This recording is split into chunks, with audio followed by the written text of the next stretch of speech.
കാഫർ screenshot കേസിൽ സർക്കാർ തുടരന്വേഷണം നടത്തിയേക്കും. Case പ്രത്യേക അന്വേഷണ സംഘത്തെ ഏൽപ്പിച്ചേക്കുമെന്ന സൂചനയുണ്ട്. കേസ് അവസാനിപ്പിക്കണമെന്നാവശ്യപ്പെട്ട പോലീസ് നിലവിൽ വടകര ഫസ്റ്റ് ക്ലാസ് മജിസ്ട്രേറ്റ് കോടതിയിൽ റിപ്പോർട്ട് നൽകിയിരുന്നു. അതിനാൽ നിയമവിദഗ്ധരുമായി ആലോചിച്ചതിനു ശേഷം സർക്കാർ തലത്തിൽ തീരുമാനമെടുക്കാനാണ് നീക്കം.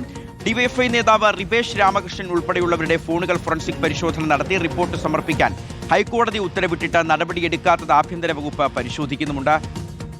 PS രഞ്ജിത്ത് ഈ വാർത്തയുടെ വിവരങ്ങൾ നൽകും. നമുക്കൊപ്പം ഉണ്ട് രഞ്ജിത്ത്. Good morning. അപ്പോൾ ഈ കഴിഞ്ഞ ലോക്സഭാ തെരഞ്ഞെടുപ്പിൽ വടകരയുടെ തിരഞ്ഞെടുപ്പ് ഫലത്തെ ഷാഫി പറമ്പിലിന്റെ വൻ വിജയത്തെ പോലും സ്വാധീനിച്ചതാണ് ഈ ഒരു കാഫർ സ്ക്രീൻഷോട്ട് വിവാദം. അത് തുടക്കത്തിൽ ഒരു എഡ്ജെടുക്കാനൊക്കെ LDF ശ്രമിച്ചിരുന്നെങ്കിൽ സംസ്ഥാന തലത്തിലാകെ അവർക്ക് നാണക്കേടാണ് ഉണ്ടായത്. പക്ഷേ പിന്നീട് പിണറായി വിജയന്റെ നേതൃത്വം നൽകുന്ന ആഭ്യന്തര വകുപ്പ് അന്വേഷണത്തിൽ ഉഴപ്പുന്നത് കാണുകയും ചെയ്തു. ഇപ്പോൾ കുറ്റ്യാടി MLA പാറക്കൽ അബ്ദുള്ള പുതിയ ആഭ്യന്തരമന്ത്രി രമേശ് ചെന്നിത്തലയെ കണ്ട് പരാതി അറിയിച്ചിട്ടുണ്ട്. ഇനിയിപ്പോൾ എന്ത് സംഭവിക്കും?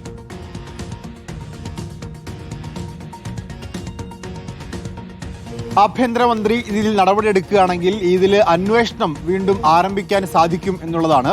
ഈ കാഫിർ സ്ക്രീൻഷോട്ടിനെ സംബന്ധിച്ച് ഇതിൽ അവസാനമായി ആദ്യമായി ഈ സ്ക്രീൻഷോട്ട് ഷെയർ ചെയ്തത് ഡിവൈഎഫ്ഐ നേതാവും അധ്യാപകനുമായിട്ടുള്ള റിബേഷ് ആണ് എന്ന് കണ്ടെത്തിയിരുന്നു. CPMന്റെ സംസ്ഥാന സമിതി അംഗം ഉൾപ്പെടെ ഇത് ഫേസ്ബുക്കിൽ പോസ്റ്റ് ചെയ്യുകയും ചെയ്തിരുന്നു. പക്ഷേ ഇതിന്റെ ഉറവിടം എവിടെയാണെന്ന് കണ്ടെത്താൻ സാധിച്ചിരുന്നില്ല. അതാണ് പോലീസിനെ കുഴക്കിയത്.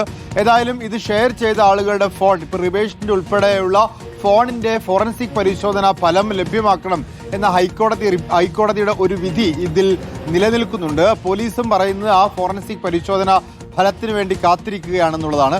ഈ കേസിൽ ഏറ്റവും നിർണായകമായതും ആ ഫോറൻസിക് പരിശോധനാ ഫലമാണ്. എവിടെയാണ് ഈ സ്ക്രീൻഷോട്ട് നിർമ്മിച്ചത് എന്നാണ് അറിയേണ്ടത്. അതിന്റെ ഉടമ അല്ലെങ്കിൽ അത് ഉണ്ടാക്കിയ ആളിലേക്ക് എത്തുക എന്നുള്ളതാണ് പോലീസിനെ സംബന്ധിച്ച വെല്ലുവിളി എന്ന് പറയുന്നത്. ഏതായാലും ലീഗിനെ സംബന്ധിച്ചും UDFനെ സംബന്ധിച്ചും അഭിമാന പ്രശ്നമാണ് ഇത്. കാരണം വടകര ലോക്സഭാ തെരഞ്ഞെടുപ്പ് കാലത്ത് ലീഗിനെതിരെ ഉയർത്തിയ ഏറ്റവും വലിയ വർഗീയ കാർഡായിരുന്നു കാഫിർ സ്ക്രീൻഷോട്ട്. അത് CK കാസിം എന്ന് പറയുന്ന യൂത്ത് ലീഗ് പ്രവർത്തകന്റെ പേരിലായിരുന്നു പുറത്തിറങ്ങിയത്.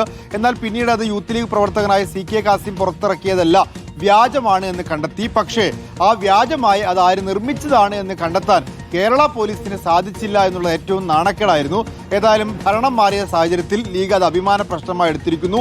പാറക്കൽ അബ്ദുള്ള ആഭ്യന്തരമന്ത്രിക്ക് പരാതി കൊടുത്തിരിക്കുന്നു. അതിന്റെ അടിസ്ഥാനത്തിൽ പുനരന്വേഷണം നടന്നാൽ സ്വാഭാവികമായിട്ടും ഈ കേസിൽ ലീഗ് പ്രവർത്തകർക്ക് സംബന്ധിച്ച് അവർക്ക് നീതി ലഭ്യമാകണം എന്നുള്ളതാണ്. അത് ലഭ്യമാകും എന്നുള്ളതാണ് പ്രതീക്ഷിക്കുന്നത്.